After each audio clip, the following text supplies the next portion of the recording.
Hey, shalom, shalom, akyam. I want to first and foremost, of course, give infinite praises unto Yahweh, by Hashem, Yahweh Shai, by Hashem, Rakal Kodash, all right, which is the God of our forefathers, Abraham, Isaac, and Jacob. Of course, I like to say shalom, Washanya Kabad, God Wala Rekab, Zaquayim now, Wahashala Yakim now, which is double honors unto our elders and our apostles of Great Millstone who rule well. Okay, and I'd like to say Shalom wa Barakim la Bakarim Shah Yasha Allah, which is peace and blessings unto all the elects of Israel. All right. Basically, I'm coming back with another article through the spirit and power of Yahweh Shem Yahweh Shai, and it pretty much explains itself. It reads, Trump's Venezuela gamble is turning out to be a beaten docket. All right, and I just finished reading the article. It's really good. But it's pretty lengthy, so I really wanted to, but it really, it expounds and explains of what's going on in Venezuela, the relation between the United States and Venezuela, and it really shows how prophecy is playing in the fruition of all these nations becoming strong, and really leaving the dominance, all right, and being more disobedient and rebellious towards America. Okay, so Lord willing, I could speed read through it, bring out maybe a few precepts, and hopefully this be edifying to you brothers. All right, so it says Trump's bid for regime change in Venezuela is starting to look like a fatal overreach with the South American countries' military remaining firmly loyal to President Maduro. Embarrassing questions loomed over U.S. Dubious game plan. All right, it says it is not just Washington's reputation that will take yet another grievous hit. So too will those European states which have shamefully rolled in behind the tawdry attempt at destabilizing a sovereign nation. U.S. President Donald Trump was asked by reporters at the weekend if he had a plan B for Venezuela if President Nicolas Maduro does not stand down soon, as Washington is demanding. With his typical bluster, Trump said he had several backup options. All right, and they pretty much see the bullshit. How Trump is, man. He's just a proud devil. He think he has everything all figured out. But the scriptures say what? The king's heart is in the hand of the Most High. He sways it in which way he wants him. He wants these people to act. So Heavenly Father has him acting a certain type of way to, make certain chess moves in this game of prophecy. Okay, so it says, continuing on, it says, but despite his bravado, it looks like Trump's betting on affecting regime change in Venezuela is a losing venture. The U.S. seems to be increasingly desperate to salvage its plans to topple the government in Caracas. It says Florida Senator Marco Rubio, who has been doing much for the bidding for Trump's White House on Venezuela, flew down to the border crossing with Colombia, where United States military transport planes have been delivering food and medical aid. The PR stunt resembled scenes from another U.S.-backed regime change operation in Ukraine back in 2014, when the late Senator John McCain and State Department official Victoria Nuland handed out cookies to protesters. So you see the same things going on today. They were handing out cookies to the protesters in Ukraine to get them to be on their side. Just like the same way how this devil Rubio went down to Colombia at the border of Venezuela to hand out food and aid to them to get the hearts of the people on the U.S. side again. So they see that same stunt that these devils are pulling, man. Which they what the people don't know is that they have a knife behind their back, handing them food in one hand and a knife behind their back, ready to stab them in it, man. It's just an analogy, because that's essentially what you devils have done throughout history, man. But continuing on, it says Rubio was dangling. It says was dangling food aid cargoes like a bribe. It says, speaking in Spanish, he cloyingly attempted emotional blackmail, directing his remarks at Venezuelan military for allegedly denying food and other essentials to their families.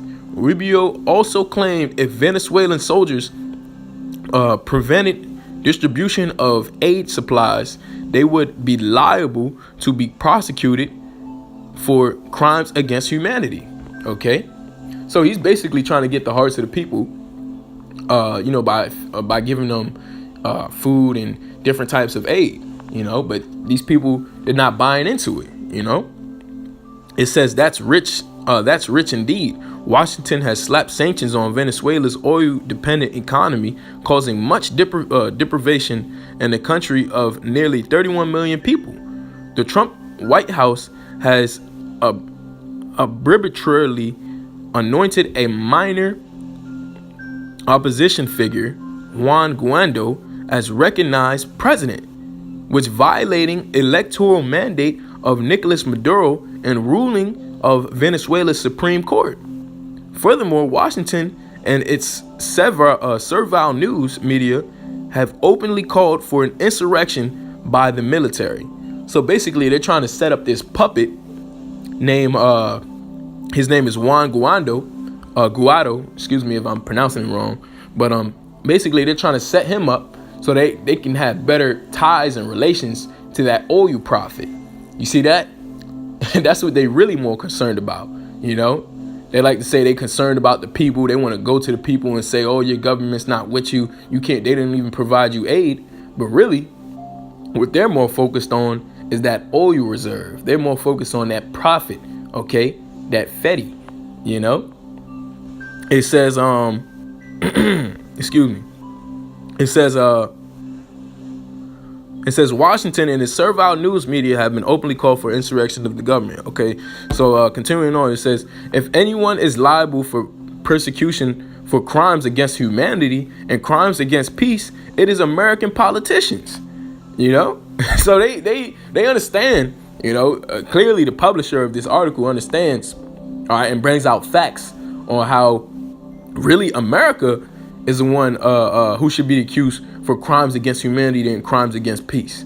Okay, it says it's American politicians like Rubio, okay, the same guy who went down to the Colombian border, as well as President Trump, along with VP Mike Pence, Secretary of State Mike Pompeo, and National Security Advisor John Bolton. They have all flagrantly violated the United Nations Charter in their attempts of eliciting regime change in Venezuela. So they're violating charters of the United Nations, okay, by trying to bring in a new president. All right, guarantee if another country try to come over here and say, and try to set up their own president in America, there'll be all out chaos and all out war, man. But yet America can just go to any country, all right, and go to these countries because they feel like their army is bigger and they have more people on their side. They got that pride in them that they can just boss around these countries, man. But now, hey, the time is coming where these countries are becoming stronger, man. They're fighting against that American hegemony. All right. It says complicit are several European governments which had quickly sided with Washington and its policy of delegitimizing Maduro. It says American food and other aid continues to be stockpiled in warehouses in Colombia and in Brazil since the White House coronated self-proclaimed interim president Guaido on January 23rd. Guaido and his backers in Washington are giving a deadline on February 23rd for the material to be allowed in Venezuela. So now they're giving Maduro, basically they're giving him a deadline to allow these things, allow this aid to be given or these materials to be exported to Venezuela, all right, from the border of Colombia, okay? All right, but they're going to tell in this article of why they're trying to present that aid, of why they're trying to do this, because it's really just a plan all for the people to present chaos. Because that's what, if you know anything about these doubles over here, all right, in America, what they like to do is they like to have order out of chaos. They call it order out of chaos. I'm pretty sure brothers are familiar with the term. So they like to bring the chaos. They have the solution that they already want stored in the background, you know, but they want to get the reactions of the people so that when they present the solution, it sounds good to the people, you know. The people will eat it up, you know. So let's keep reading further on in this article. It says, the Maduro government is steadfastly refusing permission for the U.S. aid to be transported into the country. The United Nations and International Red Cross are also maintaining they will not participate in distributing the supplies, since to do so would compromise their official neutrality. The American-backed Venezuelan opposition are calling for mobilization of 1 million supporters to force the United States aid across the border. But such a scheme,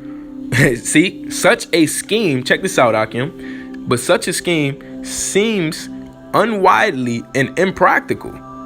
The Venezuelan security forces are not going to let large numbers of people assemble at their border crossings and potentially cause a violent provocation that is no doubt an ulterior intention. That is no doubt an ulterior intention of such an aid plan. So basically, the whole plan of America sending that aid down there is to what? Present violence at the border so that they can infiltrate. It'll be easier for them to infiltrate and invade Venezuela. That's their whole plan. It says, what is Trump administration going to do then? Deploy the American military to invade Venezuela with food truck convoys? It says this futile standoff at huge cost of U.S. taxpayers seems to have been embarked on by the Trump White House without a well thought out rationale. Like every other decision this devil makes, Trump makes, has no rationale to it, man. It says like many other initiatives, and policies under Trump, the whole Venezuela gambit seems to have been impetuous with no feasible method. It says the solid loyalty of Venezuela's military towards the government of President Maduro is another illustration of how Washington has recklessly overplayed its hand. Arrogantly, Trump, Pence, Bolton, Pompeo, Rubio, and other U.S. neo-imperialists thought they could flip a country's armed forces merely on their say-so. You see that? So they think that they still got that type of power. They think that they still got it like that. But guess what? They don't, you know? Because the Most High, Yahweh Bahashim Yahweh Shai, is bringing this place to its knees, man. America is on its last leg, man. America's on life support right now. You know? That spirit of pride, you know, of once having the power of just being able to snap your fingers and everybody does what you says, that's over, man. You know, you see that playing out, man. All right, let's continue on. It says Salaki. Yeah, it says arrogantly, Trump, Pence, Bolton, Pompeo, Rubio, and other U.S. Neo-imperialists thought they could flip a country's armed forces merely on their say-so. Did these exceptional Americans really think that 300,000 strong army men, I believe it's supposed to say men there, would just let Washington subvert the Constitution of a country to get their hands on its vast natural wealth?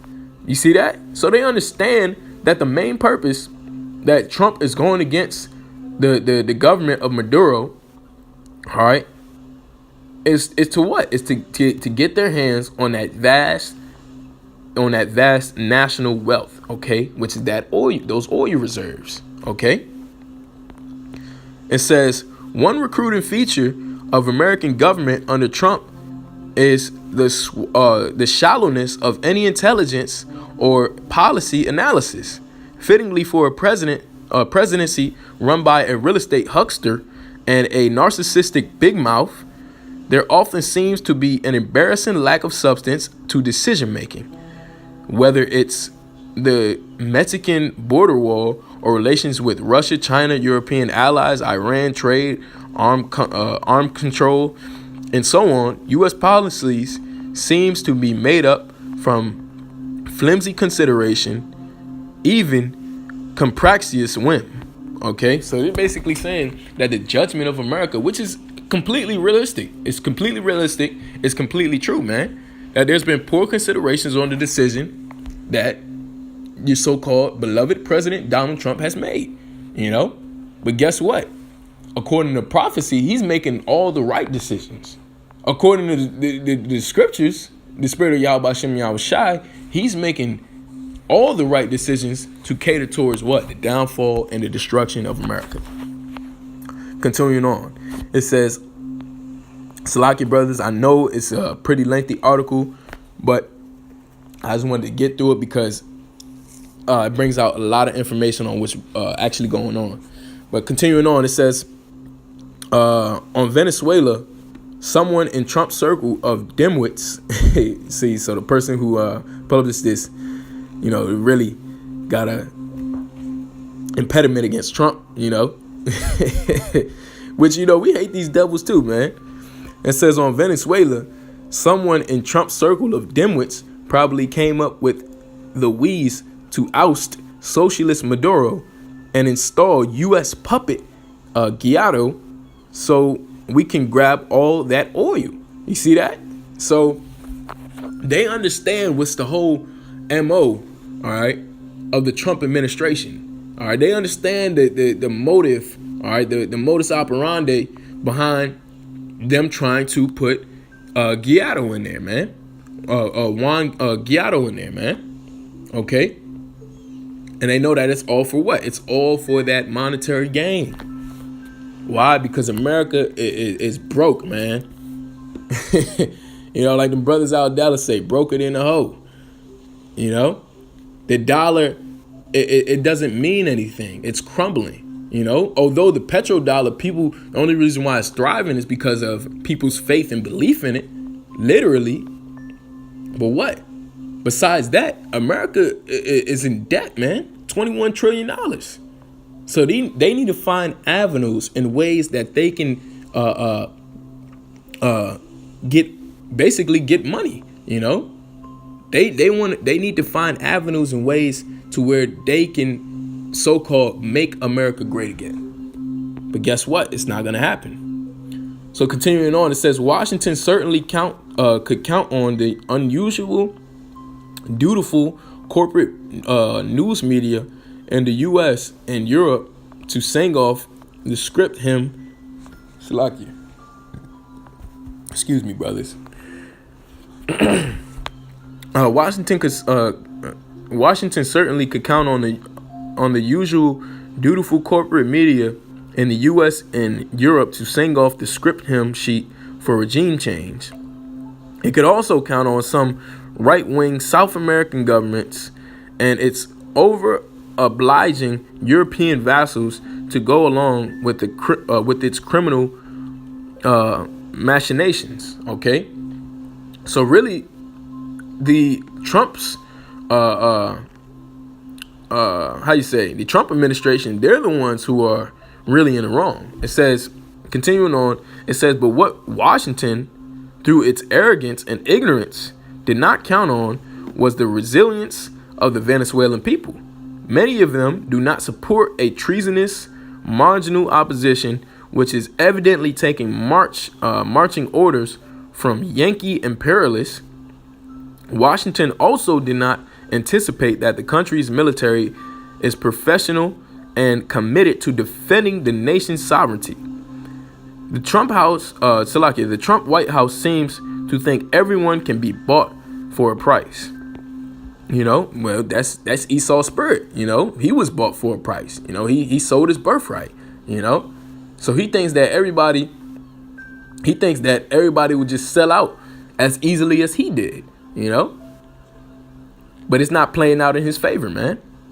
Significantly, too, Washington's hegemonic conceit has totally misread today's global politics.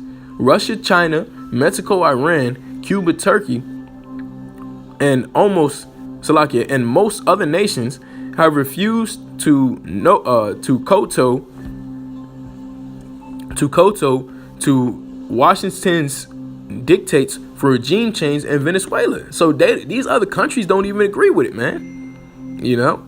It says the preponderant majority of nations continue to recognize President Maduro and his government as the legitimate authorities. So all these other countries recognize him as the legitimate authorities, but America doesn't want to recognize him as that legitimate authority. Why? Because they don't have ties to that oil reserve, okay, through this president. So all these years, they probably been getting over on him, but now the time has come where, they're finally taking a stand, okay, and America doesn't like it, man.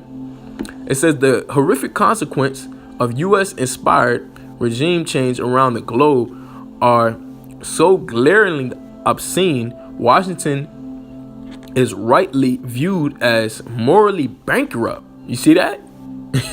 Washington is viewed as morally bankrupt, man. It says nothing the U.S. says now says or demands can be taken seriously. It says it is viewed as the most contemptible criminal rogue state. All right.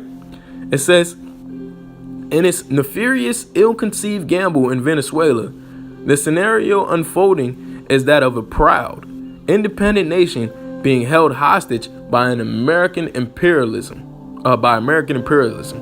which is trying to starve an entire people into submission. Questions are not only going to be asked about the stupidity and psychopathic conduct of Washington. It says the insane misadventure also reflects very badly on Western news media and European governments who have indulged in the vile charade.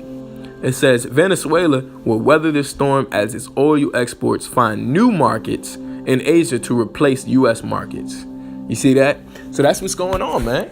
And now these other countries, they're branching off, all right, and finding new markets and ways to stabilize their government, all right, and their income versus America, man. Finding new allies, because America thinks that it can just pridefully, go in and take over a country, man. But now what? You have these nations that are standing up, all right, and this is all playing out into fruition from prophecy, okay? Because we understand that the beast shall hate the whore, man. So I'm gonna just bring out a few precepts, and I hope that this this article and this lesson is edifying to you, brothers. So let's get Jeremiah the 31st chapter. So like your 51st chapter.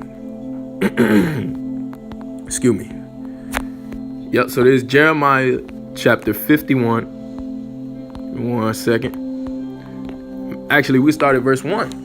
This is Jeremiah chapter 51, verse 1. Thus saith the Lord, behold, I will raise up against Babylon and against them that dwell in the midst of them that rise up against me a destroying wind. And I will send unto Babylon fanners, and they shall fan her, and shall empty her land. For the days of trouble, they shall be against her round about. All right. And what do you think? What do you think that destroying wind is going to come from? That destroying wind is going to come from those thermonuclear missiles that are shot off by all these countries, man. All right. By all these other countries. OK. Because why? The beast is you're seeing the start of the beast beginning to hate the whore, man. And this is something that's been going on, you know. It says, verse 3, against him that bendeth the bow, let the archers bend his bow. And against him that lifted himself up in his brigadine. All right. And a brigadine is basically like armor. Like if you look up the word brigadine, if I'm not mistaken, it goes back to like those what do you call it? It goes back to like, you know, the breastplate, you know, like the thing that you put over your chest, kind of like a bulletproof vest, but an ancient version, you know. So basically, him that lifteth up himself through his army, you know, through his military might, which is who? America. It says, and spare ye not her young men, destroy ye utterly all her hosts. Thus the slain shall fall in the land of the Chaldees, and they that are thrust through in the streets.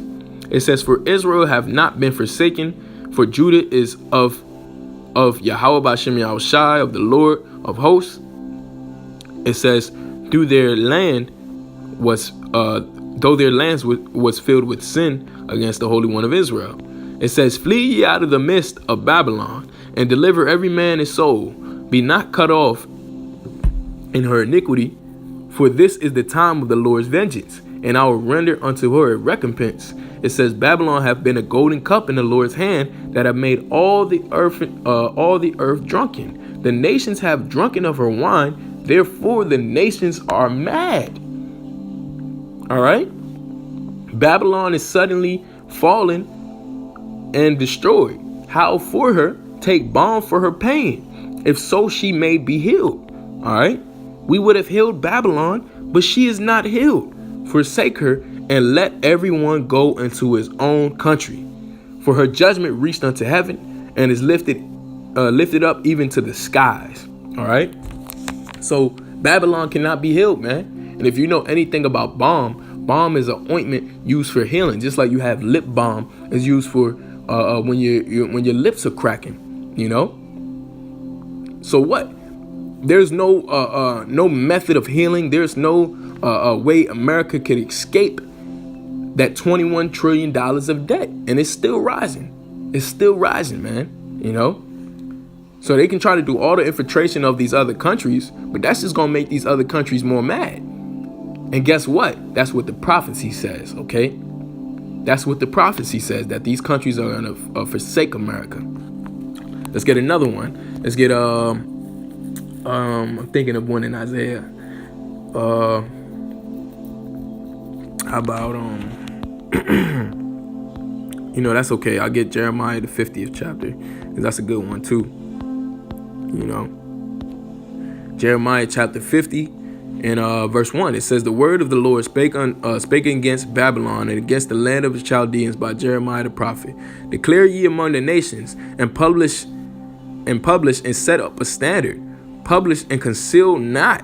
Say, Babylon is taken, Bel is confounded, Merodach is broken in pieces. Her idols are confounded, her images are broken in pieces. All right, so the image and the standard of America is being completely destroyed, man. It's crumbling. All right. You see that before the face of the world, man. All right. America's not looked at in that same light as it used to be. It says, for out of the north there cometh up a nation against her. It says, which shall make her land desolate, and none shall dwell therein. They shall depart, both man and beast. In those days and in that time, saith the Lord, the children of Israel shall come, and the children of Judah together, going and weeping. They shall go and seek the Lord, and the Lord their power. There's another scripture. I'm gonna skip down to verse 8. It says, remove out of the midst of Babylon, and go forth out of the land of the Chaldees, and be as the goat. Be as the he goat before the flock. For lo, I will raise up and cause to come against Babylon an assembly of great nations from the north country, and they shall set themselves in array against her. From thence she shall be taken. Their arrows shall be as a mighty expert man. None shall return in vain. So that's it, man. America is on its on its last leg, man. America's in the ER right now, man, on life support. You know, it's like the people that rub the little things together, clear. You know, that's America, man. You know, and they struggling to get back on their feet, man. They're struggling. You know, and you see these devils trying to make every heinous move, all right, and proud move that they can do.